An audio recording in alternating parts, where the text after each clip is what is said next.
एक छोटे से गांव में अर्जुन नाम का लड़का रहता था। उसका परिवार बेहद गरीब था।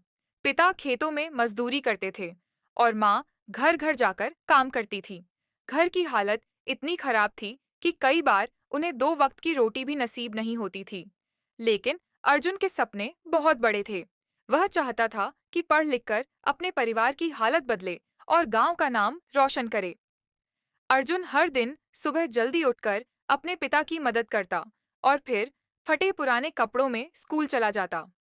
उसके पास किताबें खरीदने के पैसे नहीं थे, इसलिए वह स्कूल की पुरानी लाइब्रेरी से किताबें मांगकर पढ़ाई करता। अक्सर गांव के लोग उसका मजाक उड़ाते और कहते, पढ़ लिख कर क्या करेगा? तुम्हारे जैसे गरीब बच्चे का भाग्य तो मजदूरी ही है। लेकिन अर्जुन ने कभी हार नहीं मानी। वह रात रात भर दिए की रोशनी में पढ़ाई करता। कई बार पेट खाली रहता, लेकिन उसका इरादा कभी डगमगाया नहीं। एक दिन गांव में परीक्षा हुई, जिसमें पूरे जिले के बच्चे शामिल हुए। अर्जुन ने मेहनत करके पहला स्थान प्राप्त किया। यह देखकर गांव वाले हैरान रह गए। जो लोग उसका मजाक उड़ाते थे, वही लोग अब उसकी तारीफ करने लगे। इस जीत के बाद अर्जुन को शहर के एक बड़े स्कूल में छात्रवृत्ति मिल गई, लेकिन असली संघर्ष अब शुरू हुआ था। शहर में रहने और पढ़ाई करने का खर्चा उठाना आसान नहीं था। अर्जुन ने पढ़ाई के साथ साथ पार्ट टाइम काम करना शुरू किया।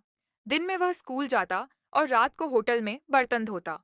कई बार थकान से उसकी आंखें बंद हो जातीं, लेकिन वह खुद को याद दिलाता, मुझे अपने सपनों के लिए संघर्ष करना ही होगा। समय बीतता गया, कठिनाइयां आईं, लेकिन अर्जुन ने उन्हें कभी अपने रास्ते की दीवार नहीं बनने दिया।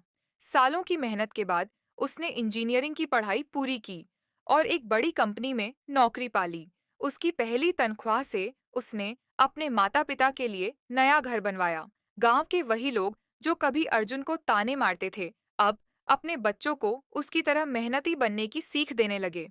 अर्जुन ने साबित कर दिया कि गरीबी, ताने और मुश्किलें इंसान को रोक नहीं सकती, अगर उसके भीतर जुनून और मेहनत की ताकत हो।